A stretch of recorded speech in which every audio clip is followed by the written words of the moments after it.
Pessoal, uma boa noite para vocês.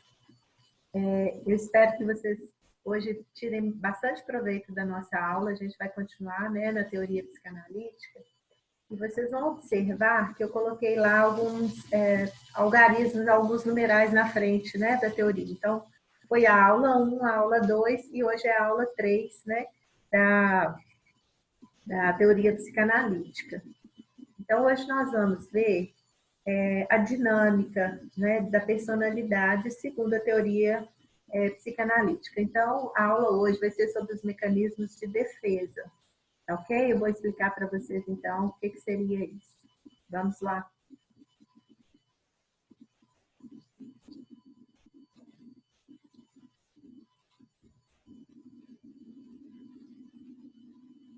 Então, vai chegando e vai entrando. Vou pegar para o lado aqui. Muito bem. Então, hoje nós vamos estudar a dinâmica da personalidade segundo a teoria psicanalítica.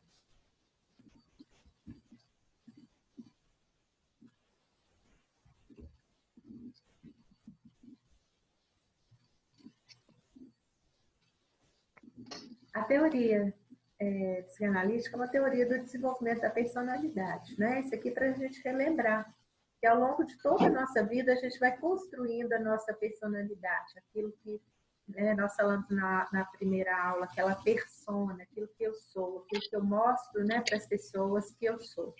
Então, é uma teoria baseada no desenvolvimento psicossexual, né? E Freud foi o seu fundador, né, seu idealizador. E hoje nós vamos falar da dinâmica da personalidade. Vocês estão me ouvindo bem? Alguém faz sinal para mim? Quem está com o vídeo ligado? Eu preciso de um retorno de vocês, ok, pessoal? Alguém aperte aí a tecla do espaço para me avisar se estão me ouvindo bem, se estão vendo a apresentação. Por gentileza. Tá certinho, tá dando para ver e ouvir. Ok, vamos em frente então. Vamos lá. A dinâmica da personalidade, segundo Freud, é uma dinâmica, o modelo dele é de conflito. A nossa mente, né, ou nossa estrutura psíquica, ela estaria sempre em conflito. Então, a gente parte daí para estudar, então, os mecanismos de defesa, né? Então, nessa introdução, a gente vai ver que o modelo freudiano é um modelo de conflito, ou há conflito entre o id contra o ego, né, aquela parte instintiva, né, contra o ego, que é essa parte mais social, né? Essa parte daquilo que eu sou no presente ou na realidade. Ou entre o id e o ego contra o superego, ou entre o id e as exigências ambientais. Ou seja, sempre a gente está em conflito, os nossos desejos estão em conflitos com aquilo que eu preciso ou quero realizar, porque eu sou impedida, às vezes, pela sociedade, às vezes sou impedida por meu superego, né, que representa as leis, as normas, e então sempre tem esse conflito aí. E o conflito, ele sempre gera uma ansiedade, né? E o organismo, ele precisa reduzir essa tensão.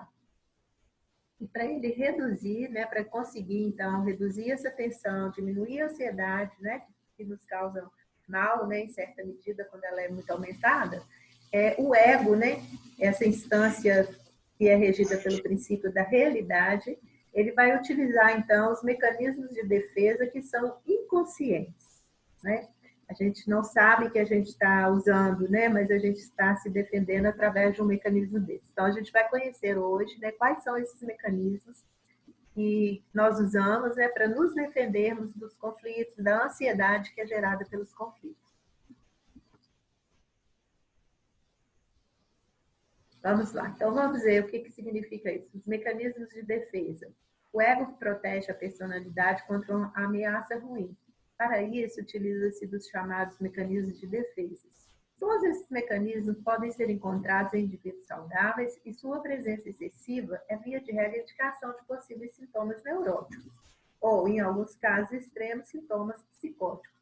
Portanto, mecanismos de defesa são ações psicológicas que têm por finalidade reduzir qualquer manifestação que pode colocar em perigo a integridade do ego.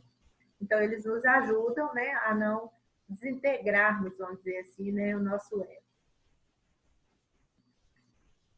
Quais são os principais mecanismos de defesa? O recalque, a formação reativa, a regressão, projeção, racionalização, repressão, negação, deslocamento e sublimação. Então, a gente vai ver cada um desses aqui, sendo que o recalque e a repressão, né, a gente vai ver que ela tem o mesmo significado, né? Então, hoje a gente nem fala muito em recalque mais, a gente fala mesmo no mecanismo de repressão. Porque ele é o mesmo mecanismo, o funcionamento é o mesmo, né? O reprimido ou o recalcado, né? Vocês podem ver esses dois termos aí variando. Vamos então começar pela repressão. O mecanismo de defesa básico é a repressão. Consiste em o inconsciente tirar-se da consciência ideias, lembranças, sentimentos que, se estivesse à tona, causariam muita ansiedade. Ou seja, um trauma, né, que a pessoa sofreu, um impasse muito grande, onde ela se viu sem saída, né? Isso é gerador de alta ansiedade. Então, para que a pessoa não sofra com isso, com essas ideias, com essas lembranças, isso é recalcado, ou isso é reprimido, né? Vai ficar no inconsciente. A ansiedade é mais provável de ocorrer quando não houve uma descarga motora, por exemplo, na questão de um trauma, de um choque, né? Não houve um choro, uma reação emocional, isso então pode ser reprimido, né? Por esse mecanismo de defesa, na época do trauma originário, cuja lembrança agora é reprimida. Então, o mecanismo de defesa, né, o recalque ou a repressão, o indivíduo não vê, não ouve o que ocorre. Existe a supressão de uma parte da realidade. O recalque ou repressão, ao suprimir a percepção do que está ocorrendo, é o mais radical dos mecanismos. Ou seja, não há lembrança daquele evento. Foi tão causador de ansiedade, tão alta, que foi reprimido. Né? O nosso mecanismo, né, o ego atuou ali de forma a reprimir para que a gente não sofresse aquilo mais. Então, ele fica lá, guardado, né, as situações, as lembranças, tudo que está, que advém daquele fato traumatizante, né, fica reprimido. Vocês podem perguntar aí, tá, gente? Quando vocês quiserem uma explicação melhor. A repressão, então, é um poderoso mecanismo inconsciente e é responsável por fazer esquecer os acontecimentos e momentos traumáticos e de extrema angústia. Vocês já viram dizer, por exemplo, num acidente, né? Onde o carro, por exemplo, um acidente de automóvel, onde a pessoa, ela não desmaiou, ela não ficou inconsciente, mas ela não sabe o que aconteceu. Né? Aquilo foi reprimido. Porque aquele trauma, né, aquele acidente era causador de grande ansiedade, de grande angústia. Muito bem. Vocês podem ler o que está atrás aqui? Desculpa, peraí.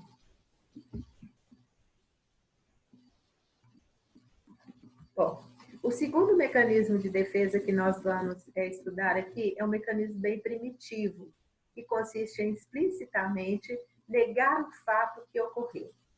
Olha que interessante. Por exemplo, numa dramatização escolar, uma menina esqueceu um trecho da sua parte da peça. As outras crianças seguiram a sua pista, né? E assim, um trecho total da peça foi omitida. Mais tarde, a menina negou que isso tivesse ocorrido, embora todos os colegas a afirmassem. Aparentemente, admitir seu erro causaria muita ansiedade e foi mais tolerável cair no ridículo dos colegas e professora negando o fato do que admitir o erro. Note-se que a negação não é uma mentira consciente, mas no caso da negação, o indivíduo está plenamente convencido da verdade, da veracidade de sua versão do caso. Né? Então, muitas vezes a gente chega a pensar, gente, como que essa pessoa né? Uma disfarçatez dela muito grande, ou ela é uma mentirosa, né, convicta, e ela não aceita. Na verdade, o mecanismo de negação não deixa com que a pessoa tenha essa consciência. Né? Então, a criança que, na hora lá da fala dela no teatro, ela omitiu uma parte que era muito importante, ela não percebe isso. Para ela, é como se ela tivesse feito tudo que ela tinha ensaiado. Então, a negação, ela é inconsciente, né? Então, não é um caso de mentira. Por mais que as pessoas tenham visto, provado para ela, mostrado para ela, ela fala, não, isso não aconteceu. Eu falei tudo que eu tinha de falar. Ela não entende, se ela voltar a fita e perceber ali que ela fala, ela não consegue processar isso. Né? Isso não vem à consciência dela. É um mecanismo de defesa de negação. Né? Vamos lá, mais um pouco. Outro exemplo de negação. É uma pessoa que vai a uma consulta e diz para o Dr. Freud, né? Dr. Freud, não vim aqui atrás de um tratamento. Negação, bom começo, né? Belo começo. Ou seja, quem é que não vai a um especialista, né? A um profissional, para não ser para um tratamento? Então, há uma negação aqui, muito forte, né? Ele pode estar pensando que está lá por outros motivos. Mas, na verdade, há uma negação. Ou, por exemplo, um casal, né? Uma família, onde o pai é obeso, e o filho já está caminhando também, né, para a obesidade, já está bem obeso e comendo, né, ali no sofá mesmo, as coisas dele por ali, e ele fala, não vejo nada errado com ele, né? Então, há uma negação daquilo que talvez é um problema para ele também, é um sofrimento, é uma ansiedade para ele também, né? Então, esse mecanismo ajuda a reduzir a ansiedade com relação às próprias angústias, né? Muito bem. Terceiro mecanismo de defesa é a formação reativa. Consiste na expressão de sentimentos diametralmente opostos àqueles que está sendo reprimido. Caracteriza-se pelo extremismo e exagero das demonstrações.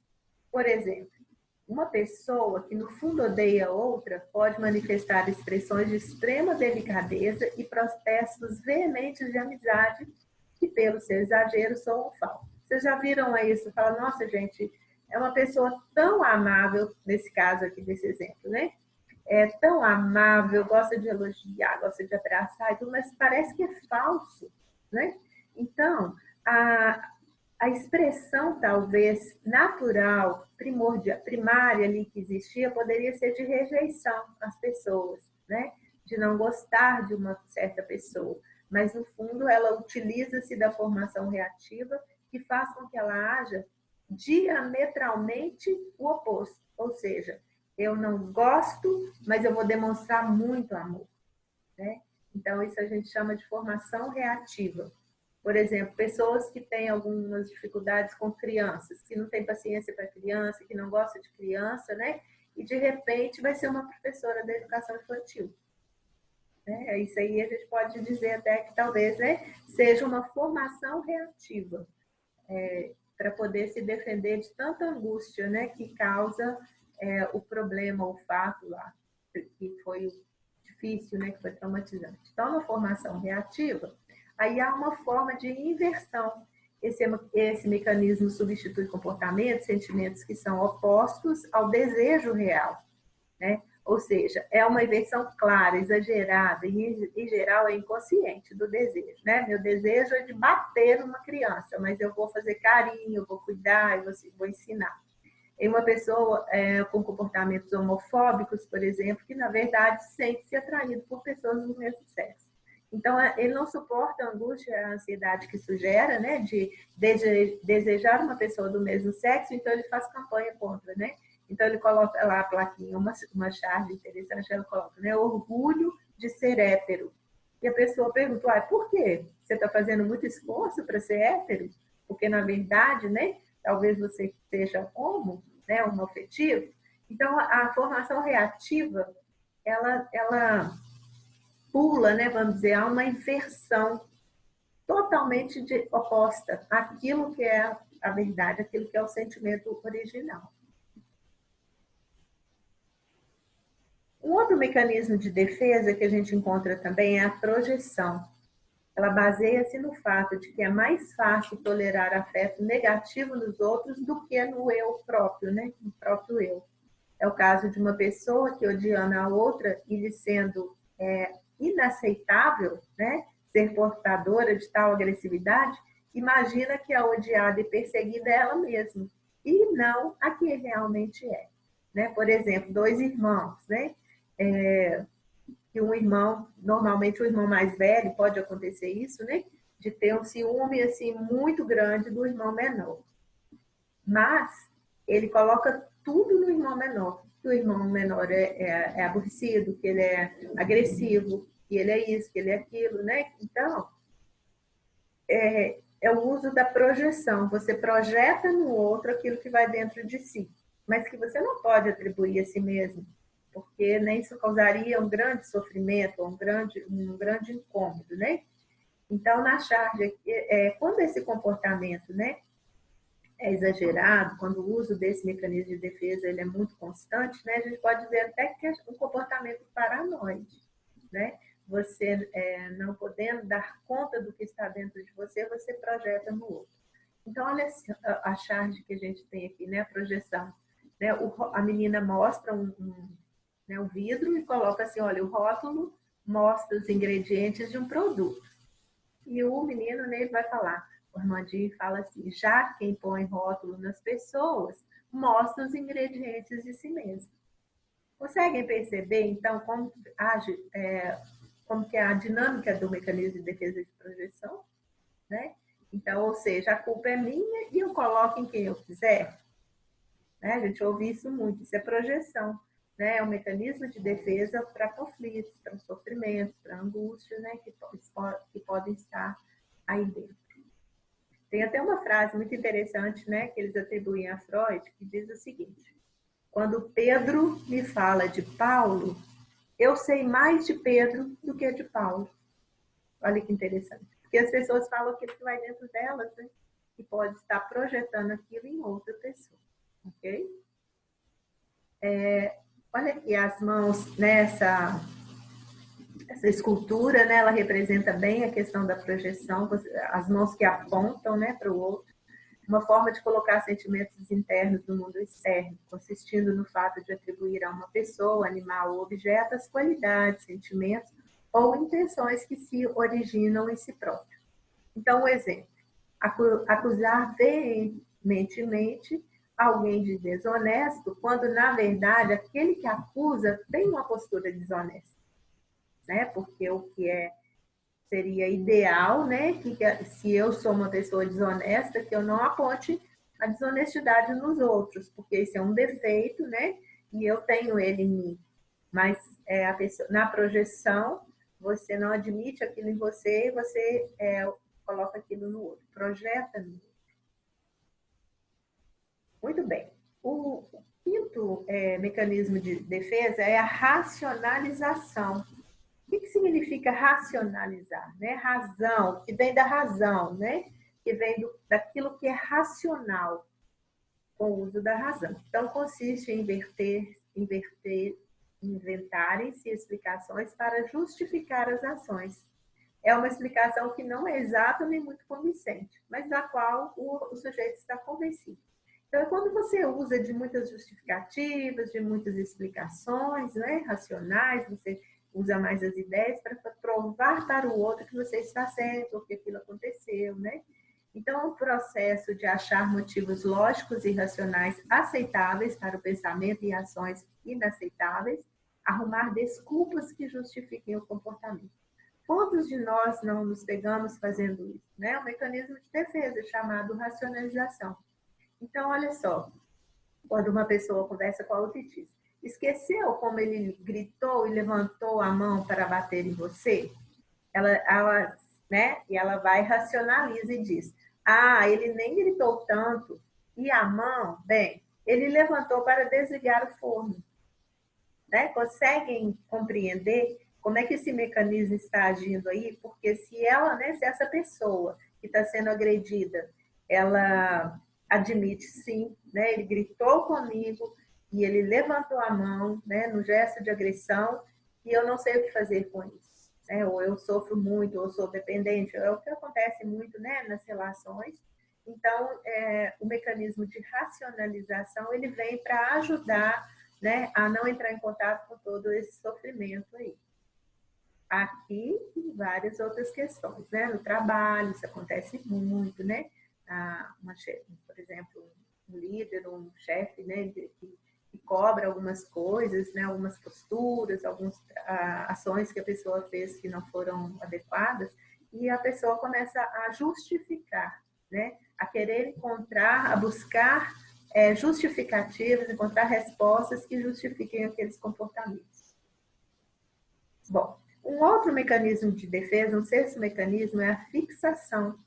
Né? Em comum também, a gente encontra, né, pessoas adultas até, né, mas é muito comum a gente encontrar crianças, né, fixadas em fases bem anteriores lá do desenvolvimento. Nós temos mais 10 minutos e depois disso a gente abre outro, tá?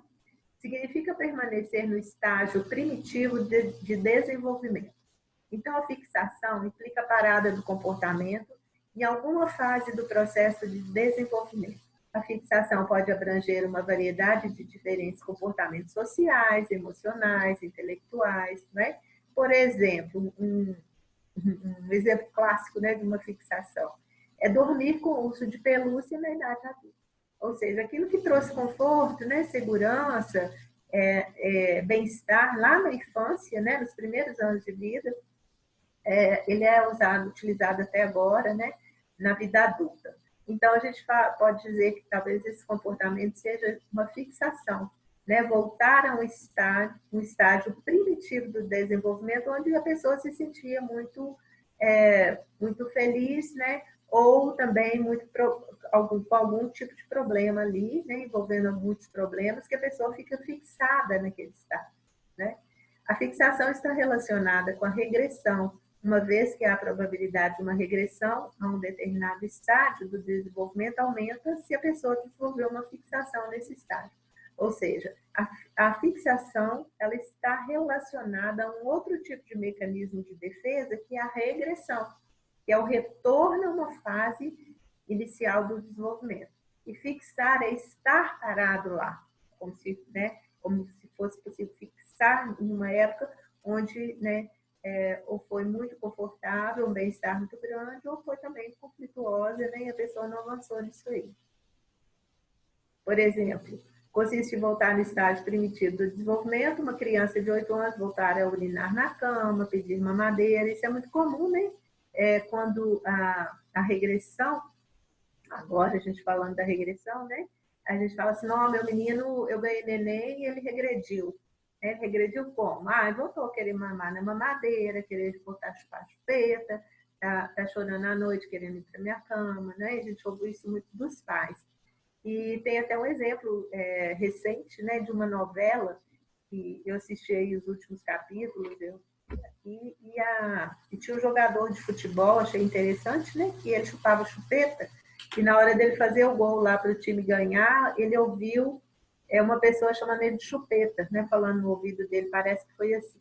E aí ele teve, né, um grande, né, trauma naquela hora, um grande medo, né, que as pessoas soubessem que ele fazia uso de chupeta na idade adulta, que ele errou o pênalti. E aí, esse mecanismo, né, é o mecanismo da regressão. Ele voltou, né, volta a esse estágio de chupar chupeta, quando, né, ele sente um conforto ali.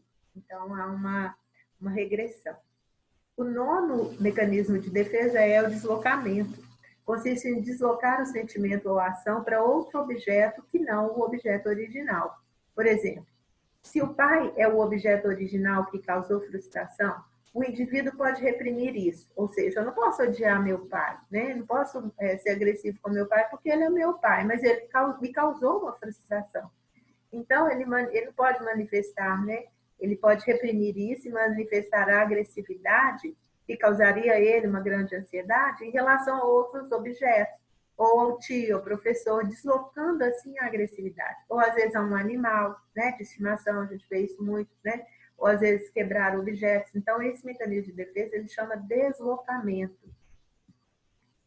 Por exemplo, a transferência de sentimentos de um alvo para outro que é considerado menos ameaçador ou é meu, né? Então, eu posso agredir meu gato e não posso agredir meu pai. Redirecionamento de um impulso para um alvo substituto. Né? O pai não podendo, né, que o Homer, né, Simpson, não podendo, né, brigar ou agredir o chefe dele, né, que ele tem muitos problemas com o chefe, ele vai e agride o filho. E por último, né, nós temos a sublimação, que é canalizar o impulso instintivo para uma finalidade construtiva e socialmente aceita. Exemplo, o comumente dado é o de canalização da agressão para uma atividade como a cirurgia. Né? Então, assim, você sublima, o sujeito transforma, né, essa agressão, esses sentimentos que ele tem, né, incômodos e ansiógenos, em uma ação socialmente aceita, culturalmente aceita, como, por exemplo, ser um cirurgião, no caso, né, de pessoas muito agressivas que buscam, né, na cirurgia a forma de extravasar essa agressão, né, porque ali pode cortar, ele pode serrar, né, ossos, sei lá, fazer a cirurgia, costurar, né, tecidos. Então, o mecanismo de defesa mais aprovado pela sociedade. Quando temos um impulso que não podemos expressar diretamente, reprimimos a sua forma original e o deixamos emergir sob uma feição de que não perturbem aos outros ou a nós próprios. Quando o impulso primitivo é inaceitável para o ego, é modificado de forma a se tornar socialmente aceito. Isso é sublimação. Você pode pintar um quadro, você pode compor uma música, você pode escrever um poema, um texto, um livro, né? Então, ela é bem sucedida e consiste em usar essa energia para propósitos sexuais ou agressivos para novas finalidades, socialmente aceitáveis, com frequência metas artísticas, intelectuais ou culturais. Então, com isso a gente termina, né, todos os mecanismos de defesa. Eu coloquei vídeo para vocês assistirem lá no YouTube, né, isso em gravuras, isso acontecendo assim com o movimento, é mais fácil de fixar. Coloquei também aqui, eu queria ter dado isso para vocês no primeiro dia, né, um vídeo que vocês, documentário sobre a vida de Freud, onde tem algumas falas dele mesmo, né, algumas falas próprias do Freud. É um documentário muito bacana da vida e da obra dele. Vale a pena vocês acessarem, vocês assistirem. Não é muito grande, é um filme legal, um vídeo muito bem produzido. E vocês vão ter ideia de onde surgiram essas ideias todas aí mirabolantes, né, vamos dizer assim, de Freud. Então, uma mente brilhante, né? A gente vai ver muitas essas fotos guiadas a Freud como uma mente brilhante. Aqui a questão, né, que ele fala, depois a gente vai ver um pouquinho da interpretação dos sonhos, né, tudo que sai do nosso aparelho psíquico aí, né, através de sonhos, e ele colocando o cérebro em análise, né, ele colocando o cérebro para falar no seu divã, no famoso divã, né, que é uma peça, né, onde ele utilizava para as pessoas se deitarem e ele fazia as análises. Então é isso, muito obrigada para vocês, né, a vocês. E assim que terminar aqui, a gente inicia outro, ok? Ok, pessoal? Ok. Já vou dar um stop aqui, então, para começar a gravar e chamo vocês novamente, tá? Ok. Bom. Bye, bye.